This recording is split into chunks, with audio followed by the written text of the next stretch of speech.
पूज्य श्री प्रेमानंद जी महाराज वो रोज सोहनी सेवा करते थे, झाड़ू लगाते थे पूरे वृंदावन में, यत्र तत्र जहां उनका मन करता था उसी कॉलोनी का आज पूरी सफाई करते। सुबह 4 बजे से उनका यही भजन था, यही संध्या थी, यही नाम जप था।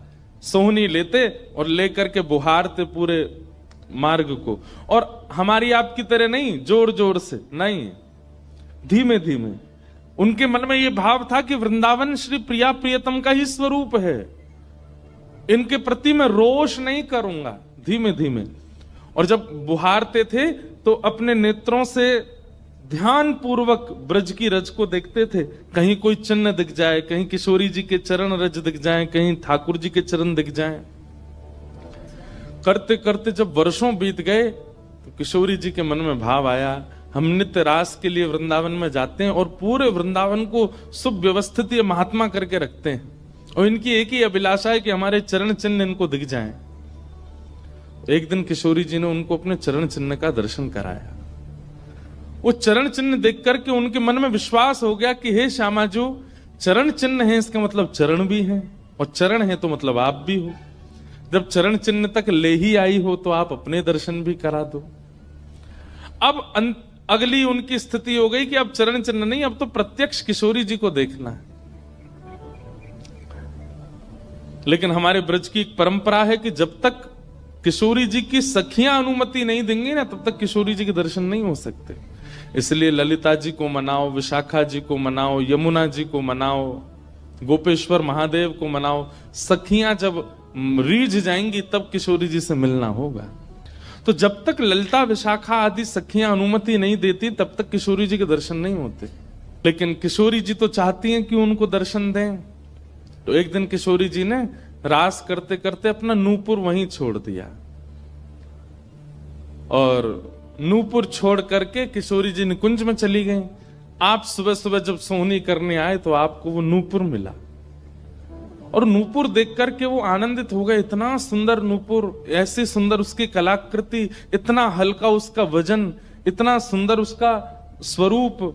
आपके मन में भाव आया कि कोई बड़े घर की लाली होगी, उसका रह गया होगा, मैं रख लेता हूं, कभी कोई मिलेगा मांगने आएगा कि भाई हमारा नूपुर दो तो मैं दे दूंगा। आपने वो नूपुर अपने पास रख लिया। किशोरी जी का नियम है कि जब रास में जाती हैं तो सब सखियां उनका श्रृंगार करती हैं, और एक एक श्रृंगार जो उन्होंने धारण किया है वो लिख लेती हैं। कानन में कुंडल पहने हैं, गले में ये हार पहना है, उसके ऊपर मोतिन की माला पहनी है, फिर गुंजा माला पहनी है, फिर नवलखा के हार पहने, हाथन में इतने कड़ूला पहने हैं, पैरन में पाजे। क्यों? बोले रास में श्याम सुंदर आते हैं, पता ना काचोरी करके भाग जाए। अगर एक कम रह जाए तो फिर ठाकुर जी की शामत कहाँ है, हमारी श्री जी का श्रृंगार बताओ। इसलिए सब सखियां जो हैं किशोरी जी के सिर से लेकर नख तक एक एक श्रृंगार को लिख लेती हैं पहले, रास में भेजने से पहले। और फिर रास में आने के बाद, रास से आने के बाद फिर सब सखियां एक एक श्रृंगार, एक बोलेगी हाँ भाई कानन में ये कुंडल हैं, सिर पर ऐसा सुंदर वो है, गले में ऐसी माला है, हाथन में कड़ूला, पामन में ये 2 पाजेब हैं, सब गिनती करो। और एक एक करके उतारती जाती सखियां। आज किशोरी जी के चरणों का एक नूपुर नहीं है। शाखा आदि बोली, हे श्यामाजू आपका एक नूपुर कहां गया? बोले अरे मो तो पता ना है, सके नृत्य करते करते रह गए हो वृंदावन में। ललिता विशाखा बोली, स्वर्ग के इंद्र के हाथी के दांतों से बना हुआ नूपुर है वो, सामान्य नूपुर नहीं है। आपके ऊपर तो कोटि कोटि ब्रह्मांड वारी वारी जाते हैं किशोरी जी, पर वो नूपुर ठाकुर जी ने आपको भेंट किए हैं, बड़े बहुमूल्य नूपुर हैं। अब किशोरी जी बोली, मोए ना पता कहां रह गए होगो कहीं पे। किशोरी जी तो मन बना चुकी है ना, दर्शन देना है उनको। तो ललिता विशाखा ने विचार किया कि हम ही जाती हैं, ढूंढ के आती हैं निकुंज में कहां है वृंदावन में। बोले अपने रूप में तो नहीं जाएंगी, तो एक वृद्धा का रूप धारण किया, एक वृद्ध मैया का रूप धारण करके ललिता विशाखा गई और वृंदावन में ढूंढने लगी नूपुर कहां है। तभी ढूंढते ढूंढते वो महाराज जी सोहनी कर रहे थे, उनके सामने पहुंची। अरे बाबा हमारी लाली आई सवेरे सवेरे यहाँ पे, और बाके पाम को एक नूपुर रह गयो, तेने देखो? बाबा बोले तुम कौन हो रही? बोले हम पास के गांव की रहवारी, हमारी बहू है वो, और या की लाली है वो, जाको नूपुर रह गए हो है। बाबा बोले मैं कैसे पहचान जाऊं कि तुम्हारी ही लाली का नूपुर है? अरे बाबा हम कह रहे हैं तुम थे। बोले कहवे को अभी मैंने तो नूपुर, मैं तो असमंजस में पड़ जाऊंगा कि मैंने गलत आदमी दे दी हो। बाबा फिर कैसे मानेगो? बोले एक नूपुर मेरे पास है, एक नूपुर तुम्हारी बहू ने ही पहन रखो होगो, वाकू ले आओ और यहाँ ला करके मुझे पहले नूपुर की पहचान करा तो मैं दूसरा दे दूंगा। ललिता विशाखा बोली बड़ो चतुर बाबा है, श्री जी को बुला रहा है। अरे बाबा तो शर्म ना आवे, ऐसी घर की बहू बेटी ने हम तेरे पास लेके आवेंगे? बाबा बोले तो फिर चले जाओ, तुम पे भैया खूब धन धान्य, दूसरा नूपुर बनवा लियो, जो मुंह पे रहने दो। ललिता विशाखा बड़ी चिंता में लौट करके आई तो किशोरी जी बोली क्या बात है, आप इतनी चिंतित क्यों?